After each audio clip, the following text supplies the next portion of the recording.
What's going on, Fast Turn Radio watchers, listeners, replay catchers, gompers? What's up? It is the end of 2015, and it has been quite a year. A lot of lessons learned. Not going to cover everything, can't possibly cover everything, but going to hit some of the highlights of how we went from 215,000, I believe it was last year, to almost 600,000 this year. We'll kind of look at the numbers, of course, as we always do. Share some tips and tricks that I learned along the way, just with some prep things that I recently learned. If you are a Scan Power user, if you use Scan Power List, I have the tip for you that will literally save you hundreds of dollars a month. So if you use Scan Power List, hang on, I got some tips for you. First, let me say Merry Christmas to everybody. Happy Hanukkah to my Jewish friends out there. Hope everybody had a safe and happy holidays. Have New Year's just around the corner. Excited about 2016. Have no idea what it's going to look like. Trying to put the pieces together, but it's always a little bit of hit and miss. Nothing ever goes as planned. And so anyway, we'll talk a little bit about what happened in the past, what we're kind of looking forward to in the future, share some tips and tricks. And it is going to be one of those shows where there's I said a couple weeks ago, or about 3 weeks ago, that no surprise guest. But I think with this kind of topic where we're just kind of sharing the lessons learned, if anybody feels like jumping in and wants to share some of what they learned, then I would welcome you for this episode to jump in and share some of those things. If you just want to sit back and take it all in, that's cool too. And again, we're up to 22 people. Appreciate you guys being here. I know I myself, my days are all messed up. It's crazy. I woke up this morning at like 9:30, which it has taken me almost, it was almost about a week after I stopped shipping to finally get to where I could sleep more than about 3 or 4 hours at a time. I would sleep, maybe a total of 6 or 7 hours, but it was 3 hours, then be up for a couple hours, and then go back to sleep for another couple hours, and just nap through the day. And my routine's been just crazy off. And finally, last night, went to sleep about midnight and woke up at 9:30. Had no idea it was Wednesday. Actually looked at my wife and said, was there a time change? I mean, I was thinking it was like 8:30 when I looked at the clock, and it wasn't. It was 9:30. I actually slept, almost 10 hours, which is insane. But it's all part of that catching up after just weeks and weeks, as I know you all felt it, just pushing as much as you could every day and worrying about customers and sales and returns and MF orders and sourcing, finding out what the hot toy is, where it's at, how to go find it, how many can you get, how many stores do you have in that area. I mean, just all that craziness. And then dealing with some of the surprises, which were the low prices that I saw on a ton of products, which just blew me away. And while we very quickly look at mega sellers, new sellers, and Amazon as the three bad guys in selling, I'm here to tell you, prices were killed on a lot of things by just some average sellers, not brand new, not mega sellers. Definitely not Amazon, because a lot of exclusives got killed by just people. So it's funny how we like to complain about those three things that we all complain about, or not everybody, but a lot of people like to complain about new sellers and the big sellers and complain about Amazon. I'm telling you, the middle of the road guys, we killed prices. Yeah, I include myself in that because I made choices to join some of those pricing wars that took place at just a couple of dollars profit. And one thing that I concluded, and this hit me, and please someone tell me if I'm wrong, but I think there is one single key to killing prices. This whole tanking, race to the bottom, whatever, I've seen it over and over and over again, and it's deep. When somebody is deep, they kill prices. Nobody kills prices when they have 3 of something. They can't. They're a blip. If something's ranked 2,000 in toy and you've got 3 of them, you're not killing prices. It can't happen. Now, what can happen is you with your 3 combined with repricers can suddenly kill something. And that's what I saw a lot of too was, hey, You know, this guy's only got 3 and he goes down to $20, from 30 down to 20. Well, if he's in the buy box long enough, those repricers start to hit. And those guys and girls that are deep, their repricers start to match. Now everybody's deep and everybody's hitting this stuff at a lower price. And now we've got that race to the bottom tanking, whatever you want to call it, going on. And really it's nothing more than we took our eye off the ball. And as a group, we're deep in that product. And the repricers don't know any better. You know, they go, hey, you told me the floor was $19.99. That's where I went to, and that's where I stopped. And now you got thousands of units sitting at that low price, and it is not going to come back on its own. So that was interesting to watch, you know, because Amazon wasn't there. These were exclusives. It was just us guys, and we killed each other. Way to go! Not our best idea. Oh, look, I just hit my 10,000 steps sitting here talking with my hands. Awesome. So anyway, that's just one little observation that I noticed. Yeah, back ordered. That was interesting. Now that was Amazon giving buy boxes to back ordered sellers, and so many back ordered prices being low. And then, yeah, those repricers not seeing that as a back order, but seeing it as an FBA seller or a buy box holder and matching. It was harsh. There, you know, we did pretty well overall. We'll go through the numbers and I'll share whatever it is you guys want me to share. But yeah, Critlin brings up a great point. The back ordered was a nightmare. Absolutely hated it. I did a lot of manual repricing because of it. App Eagle, while I love it throughout the year, fourth quarter I barely used it. Still not using it a lot. I need to go in there and I had to go in there and get all my stuff repriced. You know, I have a lot of stuff with no mins and all that kind of stuff. But yeah, it was back ordered was awful. And yeah, Matt Kelly says buyers had to hate it too. They did, because you know, if you don't know that you're buying something back ordered, you may miss the Christmas date that you expected, and that's not good. Unhappy customers are going to come from the back ordered stuff. So that was a big surprise. That I do not at all remember that happening last year. So that was something new to mess with. But anyway, I find it interesting, again, that we all complain about new sellers, mega sellers, and Amazon. I didn't see them as the problem, but hey. And some things did great. Don't get me wrong. You know, it wasn't like everything got killed. Just the ones that did, that's what I noticed. Now, some things, oh man, they zoomed. They were awesome. You know, the final tally on Pie Face, it was everything it was built up to be. You know, it freaking was the game.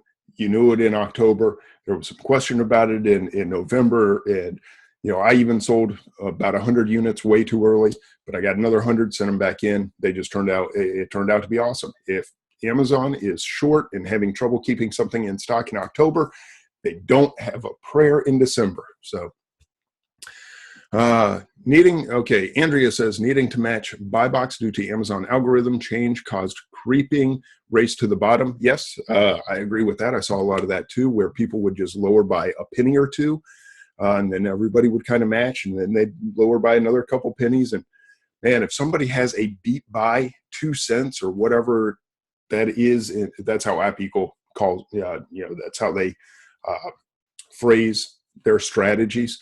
You know, beat by 2 cents. If somebody has something like that in their repricer, it is going to throw that algorithm into just orbit, because it 2 cents. Amazon goes, no, that guy's 2 cents cheaper. He's going to have a better customer experience buying from that guy that's 2 cents cheaper than you.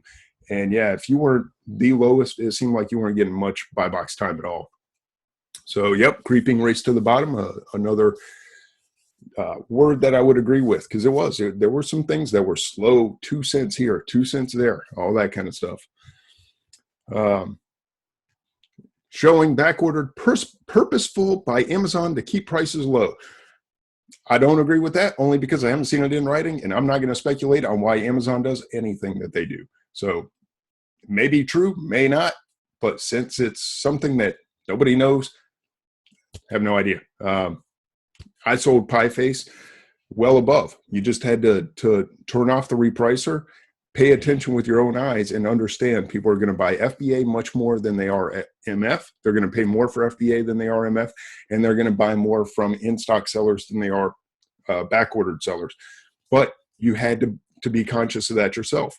You had to watch those prices. You were not going to be able to turn on your repricer and walk away. I mean, it was work. Okay. I sold stuff or shipped stuff all the way up until about the 12th or so, maybe even the 14th. And then after that, it was, my job became repricing, watching those prices and being on top of my shipments and seeing what was going in, because I did not trust my repricer at that point. It's nothing against App Eagle. It's nothing against any of the software. They just can't do the job of a human. And when it is the biggest point in the year for you to take advantage of pricing and buying and the madness that is Q4, I'd rather be in charge than leave it up to a computer. So I don't care what software I had chosen up to that point. I am pretty sure I would have been repricing manually. Just too much money to leave at risk with auto repricing. Is John really here while on a cruise, or a different John? I don't know which John. Hopefully John Chartier has more important things to do than to be here from a cruise, because it is expensive on Wi-Fi. And by the way, you're on a cruise, go enjoy that. Don't be here. So I don't know. There's a lot of Johns in the world. So not sure which one. Critland, seeing Amazon back ordered on a Mainstays item. That's interesting, because Mainstays is the store brand of Walmart. So I am not sure how that happened, if that is true. I assume it is, but wow. Mainstays is a store brand. You should not see Amazon on that unless somehow they got it through liquidation, possibly, but Amazon doesn't really sell liquidation directly. Amazon usually sells Quidsy is their liquidation arm. Now you'll see those guys on just about anything, because they'll buy liquidation lots, and that's their liquidation market. But yeah, maybe they are selling liquidation stuff. I don't know. That's the only way I could see it, though. I can't see Walmart going up to Amazon and saying, here, please compete with us on our own store brand. It's kind of like finding an Amazon exclusive at Walmart. It's not going to happen. Anyway, so I don't want to dwell too much on that. Just wanted to touch on it a little bit. We all felt the pain. But let's talk about some things that helped us grow last year. Okay, because I thought about this a lot. I want to bring up. I'm gonna share the screen, and I'm gonna bring up just a quick, like month by month, if I can, of what our sales look like. I think it's under the business reports. I think if we do sales and traffic by date, we can do it to monthly. I just want to do this without you guys on the screen for right now, just in case I screw up something too badly. No need to have everybody seeing my mistakes. All right. Yeah, I think this is going to work pretty well. There we go. So we'll go back to January 1st. All right. Perfect. Okay. So let's do a little year in review while we look at some numbers. Hopefully that sounds okay to everybody. Let's see, get back to the chat room, which is around here somewhere. All right, there we go. All right, so we're going to share a desktop to share the screen. Hopefully everybody sees that. All right, here are our numbers from last year. And I want to go through this a little bit just to give you some idea of the growth and the changes that took place to kind of achieve these. Everyone talks about the next level, which is a horrible phrase. I understand what it means, but it is something different to everybody. Going from 2,000 to 5,000 a month is next level for some people. 5,000 to 10,000, next level. And then it usually starts to go in $10,000 jumps. 10,000, I want to sell 20. 20, I want to sell 30. Then you go 30, I want to sell 50. Anyway, we did all that this year. All right. It was an incredible year. You can see we started with 23,000.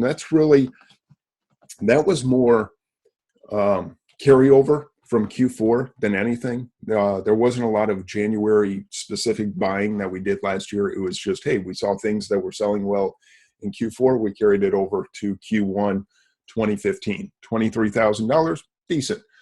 February, not what we expected. I tried to do some Valentine stuff. It didn't work. It was a bad month. I was low on inventory because I didn't do a lot of Q1 buying. We didn't have a lot of inventory. You don't have stuff to sell. You're not going to sell a lot of stuff. It's the way it works. Hey, Linda. March, started to get our stuff together, started to understand where we wanted to take business, back to 20,000, which was kind of our average month prior to Q4 2014. Excuse me. And in March was the first conference I went to, and that was the Scam Power conference. After the fundraiser in November, we all got together in Providence, and that was huge. That was where I met Irma for the first time, met Matt and Todd, Steve Sawyer. That was the first time I met him. Just KIB was there, Michael Flanagan, Chris Manise, a lot of people that I met face to face for the first time, and just a lot of smart people in a very small room. There were just, and I know I'm leaving so many people out, and I apologize for that, but there were Craig was there, Sea Angel Crush, $1 million sellers and $500,000 sellers. Of course, Andy was there. It was a crowd that was insane. It was a very small group, but a powerful group. And the newer sellers brought a lot of excitement and questions that kind of made you get your mind going. Lori Stalter was there. Oh, God, I can't believe I forgot your name, buddy. The guy that brought me all the bourbon. He was awesome. And he's in my coaching group, and I can picture his Facebook picture right now, and I am spacing on his name. Anyway, one of the new sellers, he was there. Somebody help me. I'm dying.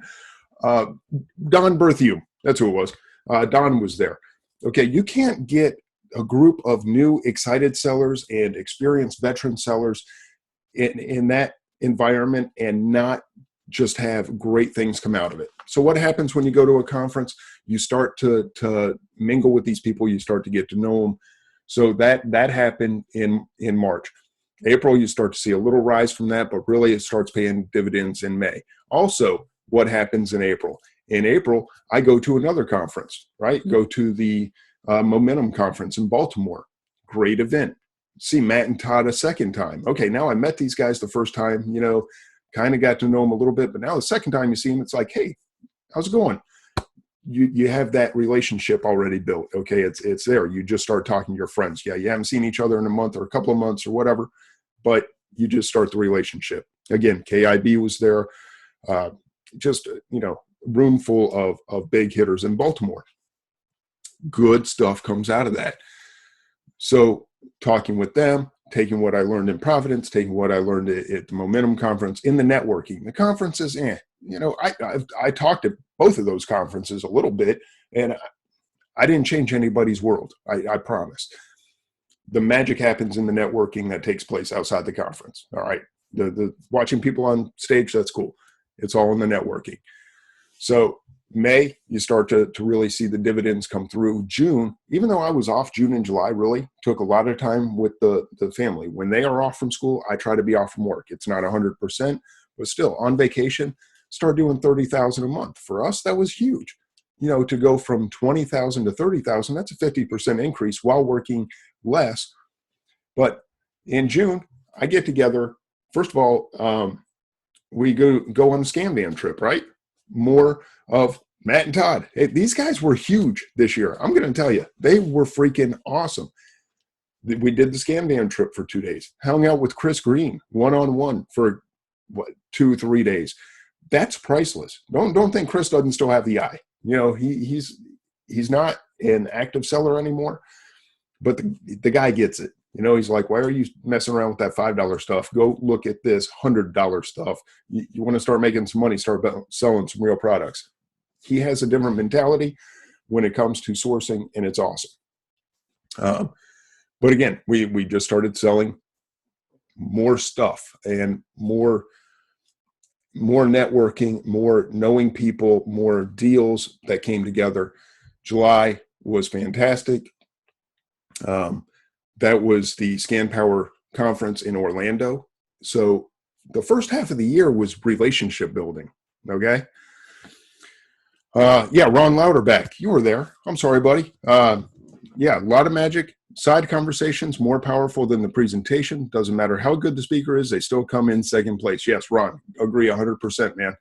It's about the behind the scenes stuff, because that's where you get your questions answered, or your maybe you're unsure of something and you just want to run it by somebody. Maybe you see them doing something, you're just like, how do I do it? I mean, it's any wide range of topics, or even who are you? You know, I know most people in this room. I don't know you, and suddenly you have a great conversation going. At the what Carl and Linda, I'm going to say their name wrong.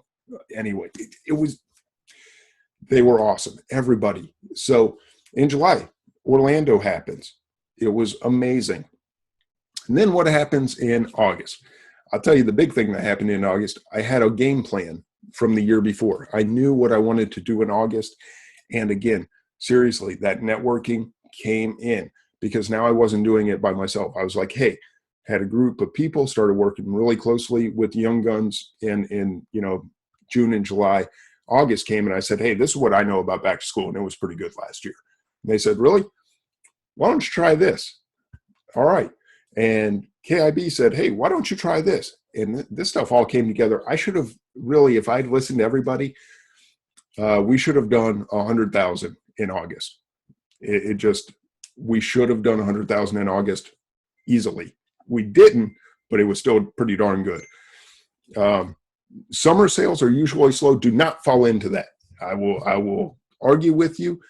I saw people doing hundreds of thousands in sales in June and July. It's just they were buying better than I usually did, and I got a little bit of help. I got a little bit of insight into that.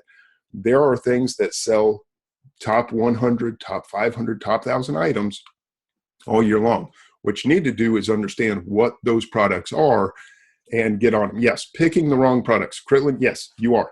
And I did too. I honestly picked in 2014, I had horrible sales. I've gone over that time and time again on this show.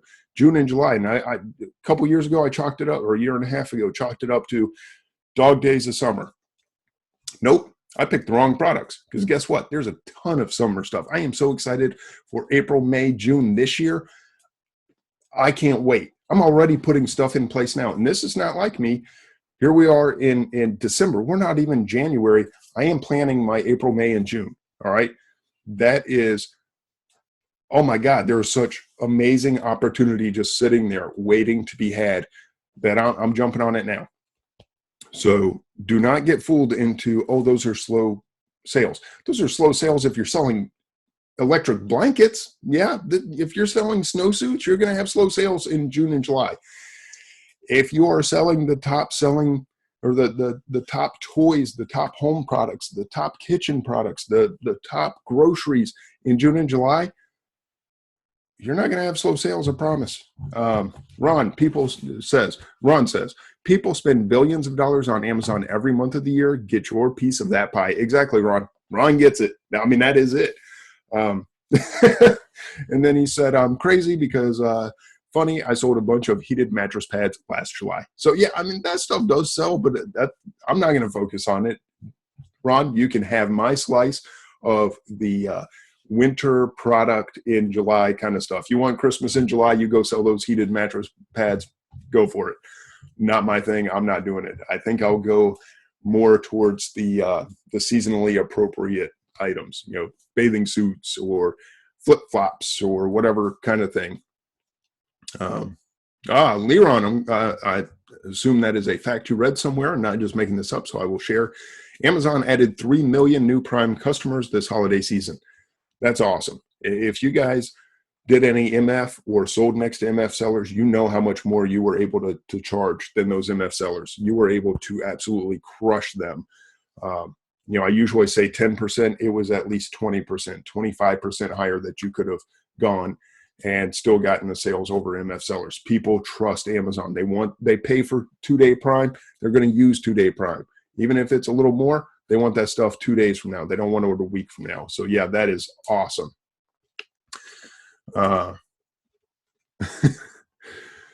Yeah, so that is definitely great news. Darren says, are you buying for future seasons? Yeah, I am. I am, because I have the cash flow for it now. I am not cash strapped like I was when I first started. We are in a much better cash position now than we were last year. We were good last year. We are in an amazing position this year. So yeah, I can buy stuff now that I know is not going to sell for a few months, because otherwise that money's just going to sit in the bank anyway. Okay, and Mindy says it was $3 million the week before Christmas. I don't care if it was the week before Christmas, the whole quarter before Christmas, whatever. They had 3 million sellers or Prime buyers. That's awesome. So, yeah, hopefully they'll be happy customers. Yes. Gritland says, let's hope those new Prime members stay despite all the back ordering of December. Yes, let's hope so. But anyway, so there we have August. Back to our numbers. So August, big boom. September was still strong. It wasn't quite as good as August, but I didn't have a great plan for September. Had a good plan for the back to school season in August. September, I was like, I don't know. October kind of surprises me a little bit. Honestly, I didn't realize we did 60,000 in October. That's solid. Wow, I'm kind of surprised by that. I don't even know what to attribute it to. I'd have to go back and look at our sales. We did some Halloween, but it wasn't that much. Man, I don't even know what I was selling in October. And November, I had about a $10,000 spike. That is over that Cyber Monday for us, which was November 30th, was a $10,000 day. So that 80,000 in November was really more like 70,000 plus a day. And then you see we're at almost 150,000 for December. We might hit 150. Nah, we won't. It's the 30th already. But still, a very good month. Not going to complain about doing 150,000. Is it the 300,000 I was hoping for? No. I thought we'd do between 2 and 3. We have a lot more inventory still than I expected. But anyway, that's so some of the other things that took place right in here is when I hired my niece to start helping. Okay, so she took over packing and shipping, or not took it over, but she started doing more of the manual labor, which allowed me to go source more. The more I could go buy, the more she could, or the more I could buy, the more we could sell. As long as she was getting the shipping done, all I had to do was focus on the buying. I oversaw some of the shipping that she was doing. I oversaw a lot of it. I didn't trust her in October. Trusted her more as she got familiar with the system, and I saw she knew what she was doing. So I was really able to focus on sourcing in November. And then, of course, December, you just have everything kind of fall into place. But that was another big one. So a couple of big things. Attend conferences. So the three physical conferences I did last year were Scam Power in March, Momentum in Baltimore in April, and July I did Scam Power Orlando conference. Then I also did the virtual conference that Mindy hosted. I honestly don't remember what month it was, but again, for as far as a virtual conference goes, I thought it was fantastic. Okay, it was in September. The way he had it set up was, you kind of had chat rooms, so you could do that, get away from the speaker, and just go sit in a chat room with a few people. I was amazed at the willingness for people to come on camera and actually interact, because that's what you need. Even if you're not in a room together, you at least need to be on camera looking at each other. If I can't look into your eyes, we're not going to have much of a conversation. If I'm just reading a chat board, it's not the same at all. So that's another big piece of things. So yeah, and Mindy says the next one is January 10th. So if you have, I honestly do not know the pricing. I have not paid attention to Facebook, to any marketing stuff, anything. I don't know the price. You can go to milliondolarideas.info. There you go. Mindy, shout out to you, man. You did a great job on the first one. If you guys are looking for something in the beginning of January, it's January 10th, go to $1 Million Info milliondolarideas.info and check it out. You can save $50 with promo code Facebook. There you go. All right, Mindy, that's it. I'm not shoving your stuff anymore. No, it was a very well done conference. It was. So you deserve props for that. Yes, Matt Kelly said we'll do the billiondolarideas.youngguns.com. Yeah, Young Guns. We should do something. No, we shouldn't. Just focus on selling. All that other marketing stuff is not for me. No, you did a good job, Mindy. Hopefully you will iron out whatever wrinkles came across and do even better this time. And Critlin said tripled your payments in about 6 months from 20,000 to 60,000. Yeah, our payouts were good. Is that up here? I don't know if that's up here or not. Let me take off the screen share for a second because I know that it's probably gone stale, and I'm going to have to probably log back into my account. No, surprisingly enough, it did not. Okay. All right, let's go back into the screen share. We can just finish up some of this. Okay, so there's my screen again. And yes, our numbers have come way down. I think we topped out at like 171,000 rolling 30-day. Mindy had asked what my in-stock is right now. I think we have about 4,000 units in stock. Oh, sales. Yeah, sales went from 20 to 60. Yeah, it was a lot of networking. It was more cash flow. Buying the right products. I'm telling you, if you don't have sales, it's because you don't have the right products. Amazon's selling a ton of stuff every day. But yeah, our payouts. Okay, since you mentioned payouts, I thought that's what you were talking about. We did hit 58,000 a couple weeks ago. We got another one coming up Friday. Don't think we'll cross 40, but 36,000. That's not bad. So we're gonna have a strong start to 2016, I assure you. So money that was there plus the last couple of payouts, solid, very solid. So back into the business reports. Today, 782. I think we broke 1,000 every day this month. We may not do it today, but hey, an $800 day, we'll take it. Yesterday was 1,400. We did 3,000 last week, so that was good. Same day last year, 547. Anyway, it's just now that okay. So how do you do some of what we did? And we can go back into this sales and traffic. Oh, actually, let's just make sure the year to date. I want to see if the year to date matches up. So yeah, 579,000. We're not going to make 600,000, but pretty stinking close, and I am freaking happy. I am very, very satisfied with those numbers. Over 100,000 in grocery, 167,000 in toys, home 60, kitchen 57, and beauty 40,000. Not going to complain about any of that, guys. I'm happy. Went from 10,000 units to almost 25,000 units, and it was just a lot of things came together. That's what was I going to say? I was going to tell you another big lesson learned. Now I totally forget what it was. Let's get this up here. Oh, I know what it was. Okay, you want to know one of the big secrets? You ready for this? And it's not that exciting because it's not really a secret. You want to make more money, you have to spend more money. I know that sounds simple, but that's one of the ways we increased a lot of this is I started to spend more Matt and Todd get a lot of credit for our year. They really do. Because they also kind of took my handcuffs off. They not only took them off, I went sourcing with them and they were putting stuff in my cart going, yes, you want this. I was like, I don't know. They were like, no, you really want this. They made me spend money. And finally it clicked with me.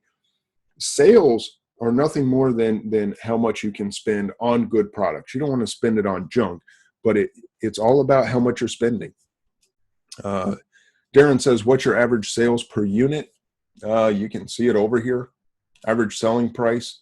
Now this is per unit, not per order. That's usually what we see is per order. That like if you go to your reports. But yeah, so we're running anywhere from 20 to 30. And then our overall for the year, you see is at $22 per unit. I would like to raise that. $25 per order, which means obviously a lot of multi-item orders, which is good. But there you go. That's our stuff in a nutshell. So yeah, if you want to make money, you need to spend a lot of money. If you want to sell $40,000 worth of products, that means you have to spend probably in the neighborhood of $20,000 to have that much inventory in there. So if you spend $20,000, you sell it for $40,000, you're probably going to make somewhere in the neighborhood of $16,000, right? So no, I take that back. $8,000. If you spend 20, I did my math wrong. If you spend 20, sell for 40, you're probably going to turn around and make 8,000. At least the way we run things. We do a 2x. Tom, good question. Has your net income per dollar invested fallen as your sales increased? Probably. I would guess that they have. I'll know the numbers more specifically at the end of the year, but yeah, we tend to spend more money on maybe lower ROI items. So yeah, when I first started, if I had $1,500. So I had to make every dollar freaking scream. So if I spent 500, it had to make me 500. Okay, that's a great return per dollar, but I'm not going to be able to do that typically with $50,000 every month. It's just not going to happen. So if I want to spend $50,000, I'm probably going to take returns between 40, or actually on the low end, probably about 30 and up to 70, 80% on each one of those dollars. Excuse me. So yes, overall, I would say the price per dollar spent, or the profit per dollar spent, comes down, but the profit overall goes up. We made more money this year than we made last year. So yeah, and that's after. And to give you guys some idea, everybody wants to talk about profit. I actually ran the numbers on the money we have, the numbers that I have. So it's not exact, but it's pretty darn close. And after everything, no, that includes my salary. No. I'm sorry. Everything except my salary. We ran about a 20% off the top. And I say this all the time, but I ran the numbers again and they came out about the same again. We'd run about a 20% off the top in profit.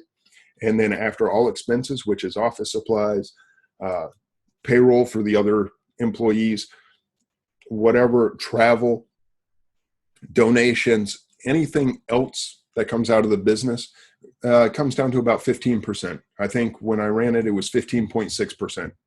So, anybody that wants to know profit, I'm telling you right now, if you want to take our gross and do 15%, that's about our profit. And so on 580,000, we probably made just shy of 90. That's as close as I can give you. Anybody wants to know the profit number? There you go. Woo! Isn't that exciting? Doesn't pay your bills. Sure as hell pays mine. I like it. So anyway, I won't go down the profit road any further than that, but just to give you some idea. So anyway, very excited about all that. But if you want to increase your sales, you have to increase your spending, period. That's the probably the biggest eye opener to me, because I wasn't spending enough. And that was another thing that kind of happened in that June, July, August timeframe, is I just started spending a lot of money. Tom says, I guess I need to lower my expectations in order to increase sales. I think you need to lower your expectation to increase profits, honestly. I do not think it's reasonable, because, and I do want to say this because I don't want you to get stuck on sales. We talk about sales because it's easy. I can show you a snapshot on my computer and tell you all about my sales. It takes a little more effort for me to tell you my actual profits. That's why I just use the regular 20 and 15 rules. That makes it very simple.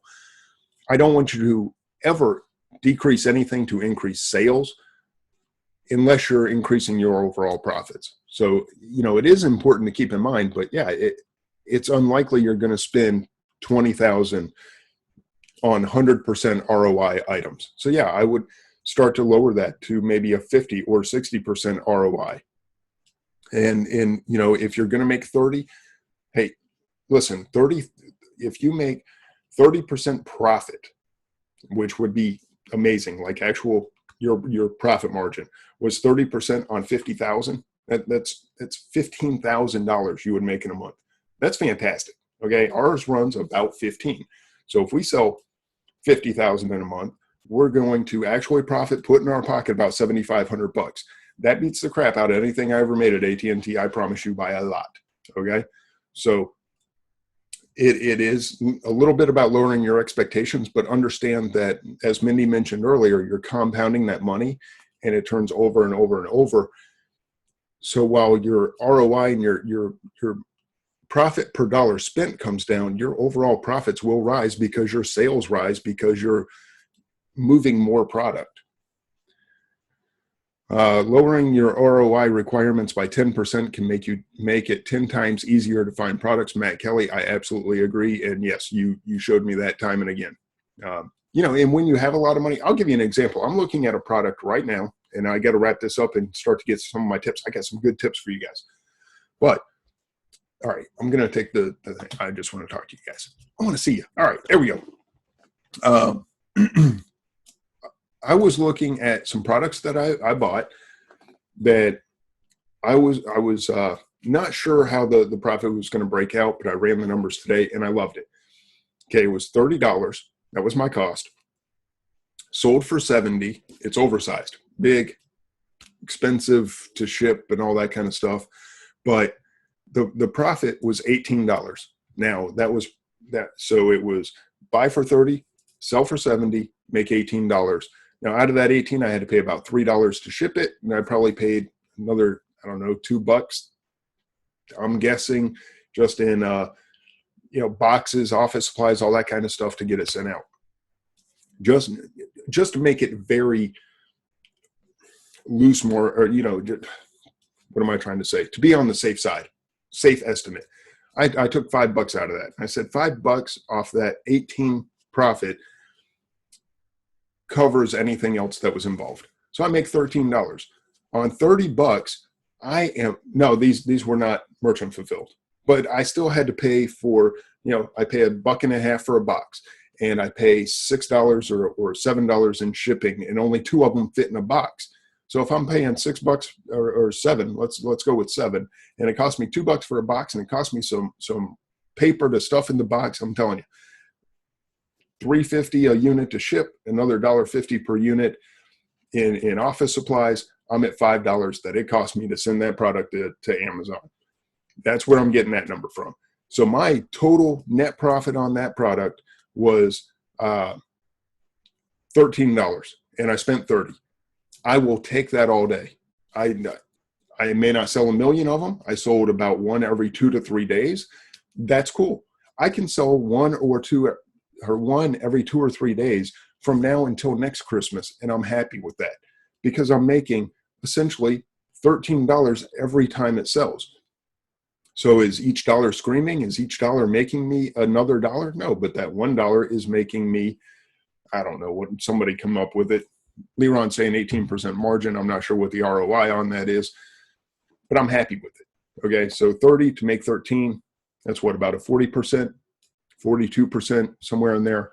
ROI, I'm cool with that. I am very happy with that. And it's oversized. So I know most of you guys are not going to mess with it. That's cool. I like not having the competition. Okay, yeah, 13 divided by 70 is 18.5. So there you go. Take 30 to make 13 all day long. Yeah, and that's more the kind of stuff that I will move into. I like big and bulky that no one else wants to deal with. And I like having 4 sellers instead of 400. Pie face was cool, but my God, 800 sellers was a lot. So yeah, Tom, I'm glad you were asking these questions. I think it brings up a very, very good point and something you have to understand when you have to know your business. You have to know your budget. You have to know what you're comfortable with, and you have to know what you can do. If I only had $1,500, I could not possibly buy the same kind of products I can buy today. There's just no way. There's no way. I'm just telling you. Once I started to lower those expectations because I had the cash flow and I said, hey, this money's sitting in the bank and it's not making me any money. That's when I had to shift because there was extra money just sitting there. And I said, okay, this extra money is making me nothing. I would rather make something, whether it's 20%, 25. I would not go under 20% because once you start to factor everything else into it, you are just killing yourself for no money. But at 30%, 40% ROI, yeah, I'll play with that. I will definitely play with that. Yeah, and Ron says, I was amazed at this Q4 with how many sellers in sub 10,000 sales rank toys only had single digit sellers. So much opportunity out there. Yep, there were a lot of opportunities.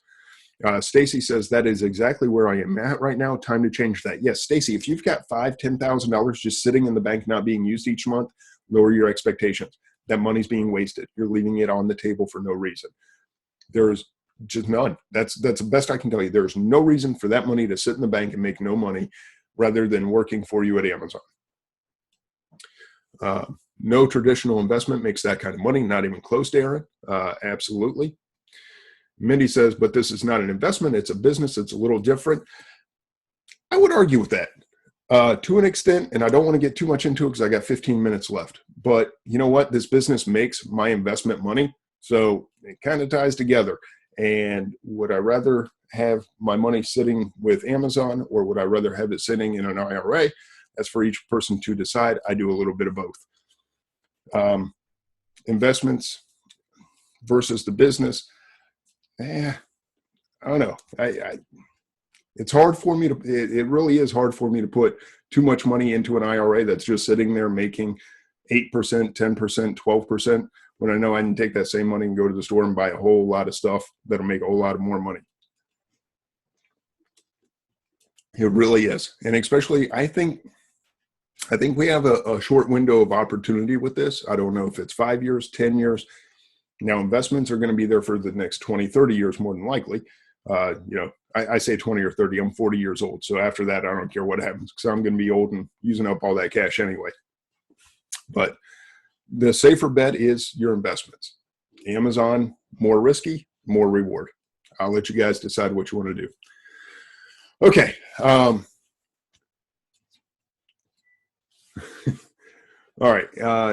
Tom, last question on this part. Are you still running your business without debt? Yes, absolutely. I have not taken a dime in debt. Amazon offered us a couple $50,000 loans. We turned both of them down.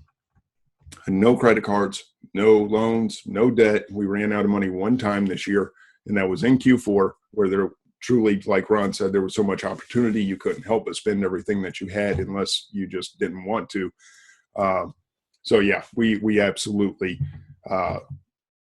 run a debt-free business. It will never be any other way.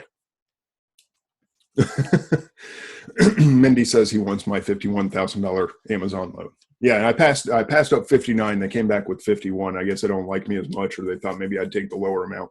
All right, couple quick things that I do want to share with you guys. All right, I bought some stuff that had the price printed on the packaging this Q4, and I found these little guys.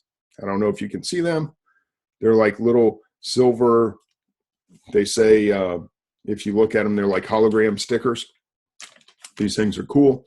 They say genuine seal of authenticity, and they have an eagle in the middle. And they are on Amazon. They are not cheap. They're about $12 for 100 of them. And actually, I think you get 108 because they give you 3 sheets of 36. So they say for 100, but you actually get 108, $13. Not cheap, but they they do not peel off. No. They will not peel off. Allison said sandpaper is cheaper with a Dremel. And yes, I did some of that as well, but I also use stickers. I like my helpers to use the stickers because it's easy for them. They were not good with the Dremel. They were tearing up packages. That was not okay. But I did like these. Very quick, very easy. They do not, like if you put it on something and you try to peel it off, it just leaves that foil behind. It's amazing. This stuff, I mean, a customer would have to go through leaps and bounds to try to get to the price tag. Anyway, I love them. I can put a link in Fast Turn Radio Yeah, I'll put a link out there. I bought 100, or I bought 10 packs of them today. It cost me 120 bucks. Whatever, man. I make so much money with some of that store priced stuff. I couldn't care less. I will spend the 10 cents per sticker or whatever it comes out to. All right. Second tip. This only took me 3 years to figure out. This is half of a medium-sized box, and this will work with a lot of stuff. What I used to do was, all right, everyone see that? So I just cut it like with the razor blade in half. Here's the little flappy side. Oops. Here's the flap. So it's really like half a box. I call these caps. I used to telescope boxes the way everybody, whoops. I used to telescope boxes the way everybody, I think, does, which is you use a box and then you take a whole nother box and put it over it, and then you tape them together. One day, just like 2 months ago, I'm looking at it going, why am I using all of the box? That makes no sense at all. I cut the box in half and it makes this cap that goes over an extra large or a large. So whatever size box you're using, just cut it in half. And if you're using an extra large that is 18 by 18 and 24 tall, you can use a medium box, cut it in half, make a cap out of it. It's freaking awesome. It really is. So great idea. Good. I'm glad I'm not the only one that did not think of that sooner. Yeah, make caps with your stuff. Do not telescope boxes. You're wasting like half a box. Now that doesn't sound like a lot of money, but those extra large boxes are $2.40 a piece. That's $1.20 that I save every time I cut one in half and use just the cap instead of using the entire box. So just keep that in mind, and it works great. Yeah, and I guess Ron already knew about that. He said he hasn't done that in a long time, but it works great. Okay. Daniel says, what's the length restrictions? Now, wait a minute, guys. Stop. Everyone's saying 25. Wrong. 25 on standard size items. 25 on standard size items. I have not seen a limit on oversized items. Go read the policy. Policy says 25-inch max on a standard size item that is multiples of that unit. Now, if I have sent thousands, all right, thousands of oversized items, and I have put hundreds in each, in boxes of dozens in each box, whatever, dude, it is for standard size items. You cannot go over 25 inches, but I will put as many oversized items as I can fit into a reasonable box. Now, I do not go over 50 pounds. I do not make them 6 feet tall. All right. So I will go up to 35, 45 inches. I've sold stuff that's 45 inches, 45 inches and, as big around as, a tube of wrapping paper. There you go. Wrapping paper, really long, really skinny, right? That type of stuff. You think I'm sending one roll of wrapping paper in a box? Ain't happening. Not a chance. I'll put that stuff in a big old box, and I'll put lots of them in a big box. So to clarify, Dwayne, if it's oversized but under 25 inches, you can still do that. I'm telling you, the policy says 25 inches on standard size items. I have not read anything on oversized items. I have not read it. So can you do it? Like if you have a bunch of 20-inch items, can you go over 25? I would assume so. I'm not sure why you would do that. But yeah, Leron says lightsabers sell like crack. Yeah, and you're going to put one lightsaber in a box? No, not a chance. So anyway, I just want to correct that because that gets said a lot. And I used to say it until somebody pointed it out to me. They were like, that is not what the policy says.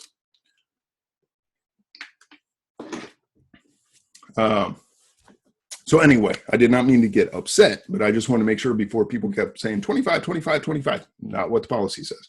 Policy says 25 inches on multiple standard size items. Beyond that, I don't know. I truly do not know on oversized what any kind of requirements are. I stay under the 50 pounds, but I've sent 45-inch tall boxes. Now, I'll put heavy stickers, just kind of alert people that, hey man, this stuff's probably going to be heavy. Gomper says, I just arrived. Can we start it over? Because you sound like you're on a roll. Yeah, I got excited about that. I go listen to the replay. We're almost done here. Okay, Scam Power users. Scam Power users. I am about to save you hundreds of dollars a month. Do not share this.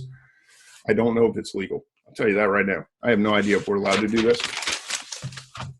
But if you put, say, 10 or let's say 9 items, I'm going to have to draw this out.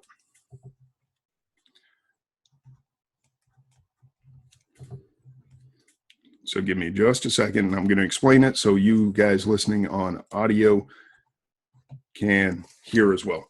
All right. When you list something, Scam Power list, you are going to tell it how many units you have. And in this case, we're going to say we have 9 units. All right. There, you see that? So we got 9 units total, 3 going to PHX, 3 to AVP, and 3 to CVG. And they all have little check boxes next to them. Well, I don't mind AVP. That's in Pennsylvania. I'm on the East Coast. CVG, that's Kentucky. I don't mind that. That's East Coast. But there's a Phoenix, 3 to Phoenix. That's going to be expensive. I don't like sending stuff to Phoenix. What am I going to do? These little check boxes, like this one right here to Phoenix, uncheck it. If you uncheck it, those other 3 create shipments to AVP, CVG, or wherever. That one that you unchecked does not create a shipment, does not add anything to it. It does not do anything in the system. Those units just suddenly do not exist, okay? So if you don't want to send to Phoenix, I'm telling you guys right now, here's a workaround. Uncheck the box. It won't go to Phoenix. Now, Daniel says, I deleted 1 unit per shipment today. It was just ridiculous. This will avoid that. What I used to do is create that Phoenix shipment, and then I'd go in and delete out the products out of that Phoenix shipment, and then I'd delete. Amazon sees all that. They see you delete the items. They see you delete the shipments themselves, and you might get slapped on the hand. I've been slapped on the hand for that. That's why this is so freaking cool, because you uncheck that box, it never gets created. Amazon never sees it. All Amazon sees is that you just ping the system for your places to go, but you never tell it to go there, so you don't have to delete anything out. Is that in live mode? As far as I know, Scam Power is all live mode. There is no, now this is only in Scam Power list, all right? I don't know anything about Inventory Lab. I am telling you in Scam Power list, when you tell it I have this many units, a pop-up comes up on your screen and it says, you're going to send those 9 units to these places, and these are the counts, and it may be 1, 7, and 1. It may be 3, 3, and 3. You never know how it's going to break down. Now, that you can't adjust exactly. But if you just uncheck where you don't want it to go, never creates the shipment. And if you have 9 units, here's another tip. If you have 9 units that you want to go to, say, CVG, if you put in 15 and you uncheck the 3 that were supposed to go to Phoenix, okay, if you put in more than you actually have and you uncheck those boxes where you don't want it to go, there's a good chance you end up with the number that you want or just slightly higher, and you can just decrease the amount by up to 6. So hopefully that makes sense to you guys. If not, play around with it. At least hear what I'm saying. Next time you go in to list something in Scam Power List, look at it when that pop-up comes and realize, hey, maybe if I tell it more than what I have, I'll get the exact number that I want to go to this place. I'm just trying to help you guys. Amazon will not be happy if they hear me saying this, but hey. Leron says he's leaving the group. Those tips are against the terms of service. Sorry, Leron. I am, I don't think Amazon will be happy about it, but I'm telling you guys, it's kind of a workaround that just saved me not only hundreds of dollars in shipping costs, it saved me hundreds of dollars in sales. I mean, 10 days to Phoenix, really? And I'm sending oversized. So Phoenix 5, 10 days to get there. Or GSP 1, South Carolina, can be there tomorrow. You think I'm sending to Phoenix? There's no way, man. I'm sending that stuff to GSP and I'm getting it at least there tomorrow and hopefully received in the next 2 to 3 days. And my stuff's live a week before it ever would have gotten to Phoenix. So Hopefully that helps you guys. That right there makes Scam Power worth every single dime to me. When I figured that out, and I don't know if you'll ever hear Chris talk about that. I don't know if you'll ever see anything official on that. I'm just telling you what works. And as long as it does, oh my God, I would use Scam Power. If Inventory Lab does something similar, I honestly don't know because I don't use it, but that's awesome. That will save you a ton of money. So hopefully you guys got some good stuff. We are already at an hour. I didn't even get to talk about some of the stuff I wanted to. I may try to convince my wife to come on next week and talk about a little bit about what's it like to be on the spouse's side of Q4. So I don't know if you guys have any interest in that, but I'm kind of interested just to have her on and talk to her and see, from a family perspective, what kind of toll does it take on the other side? Because man, I know I put her through the ringer. While we all feel like we're getting beat up and kicked around and no sleep, guess what? Our spouses are suffering to the same extent, if not more. So, all right. And Daniel says he'll drag his spouse in front of the screen. People are saying that'd be awesome. Okay, that's what that's going to be next week's topic, is just kind of a continuation of this year in review. What was it like for the spouses to deal with us during Q4? And if you're like Lynette and you had your husband who had to kind of pick up the slack, and Ellen, Ellen says they work together. Angie and I do not often work together. We did today just because we had to get some stuff out, but it is usually best if we keep our keep the business up to me. And she's on vacation right now. Let her be on vacation. Lynette forced her husband to work with her. I just wear the Q4 you wouldn't understand. Yeah, I think I might still pick up that shirt. I haven't yet, but all right, Sherry, I will put a link for the stickers on the thread for tonight's show, because I don't have them right now. Well, let me try to look it up real quick. It shouldn't be that hard because it should be in my Amazon account. And seriously, I just ordered some today.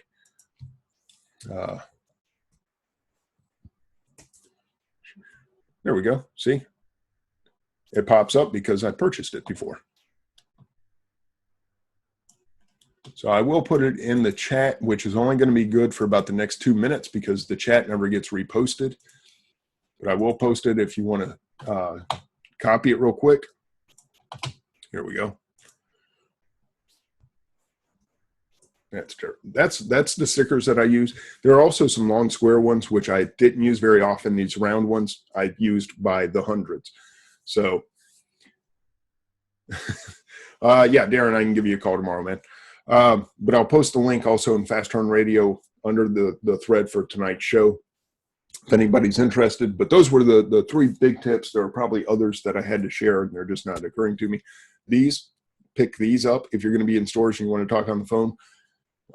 That's another one, little LG interim thing. I don't even know what it's called, but we're all familiar with the Apple earbuds, right? Earbuds, microphone, they work pretty good, except you get this thing all swinging around and getting caught up on stuff while you're walking through the store. Love this little toy. So that was my other tip, is get yourself a set of these instead of messing around with the traditional. While these are good, these rock. Yeah, the OG interim Bluetooth, I don't know. I'm saying it wrong. Anyway, it's about $85 or so on Amazon. Do I have a link to those? Let me go find those too. All right, I'll put a link to that thing too. LG